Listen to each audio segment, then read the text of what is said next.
Lieutenant Governor Dan Patrick is now on the phone with us to react to this news and tell us what it means for the border crisis. Welcome. Hi, Sandra. Hi, John. Look, I'm catching my breath right now because this is historic. The Supreme Court has ruled that this law, Senate Bill 4, that I wrote with Senator Charles Perry at the end of last year and passed, Governor signed it, that would give Texas the right to arrest those who are here illegally. We can put them in jail or we can send them back. And I was on Fox just yesterday morning, kind of in a lighthearted way. I said, I know the Supreme Court is listening as they get up for court this morning, and we are being invaded by land, by sea, by air. It's drones, it's boats going into Florida. They have been taking drugs and illegal immigrants to Florida for years.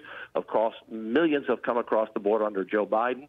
So it sounds like to me, the court, and I haven't read the final ruling yet, but it sounds like the court has made this decision that Texas has the right to defend ourselves against this organized, mobilized, cartel-driven invasion of our country.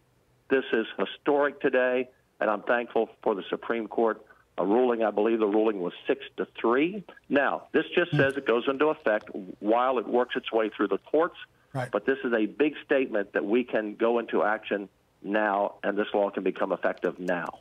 So, Lieutenant Governor, it's John here. A number of questions in the overall. How is this going to work? What charges will people face for crossing the border illegally? How long can you hold them? Will they be able to bond out? And in terms of sending people back, U.S. immigration law states that we can only send back people with a contiguous border with the United States on foot. Others would have to be flown back. So who can be sent back? How does that all work?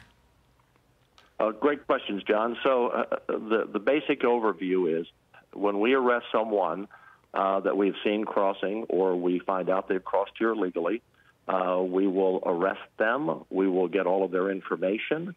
This was a key part of the bill. We didn't want to just turn people back because we wanted to know, are they on the terrorist watch list? Are they a criminal? Who are they? So we will fingerprint them, we'll photograph them, we will do a background check. And then at that point, because they are here illegally, in other words, what Senate bill says is it's illegal to be here illegally. At that point, they can agree to go back. Now, if they're not a criminal or on the terrorist watch list, if they don't have any of those charges against them, they can agree to spend 6 months in jail or go back to Mexico. If they go back and come back the second time, it increases to a felony and they go to jail for many years.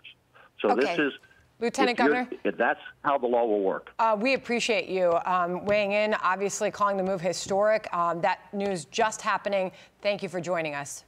Thanks, Governor, Lieutenant Governor. Sorry, we're up against a hard break, but thanks for joining us. Hey, Sean Hannity here. Hey, click here to subscribe to Fox News YouTube page and catch our hottest interviews and most compelling analysis. You will not get it anywhere else.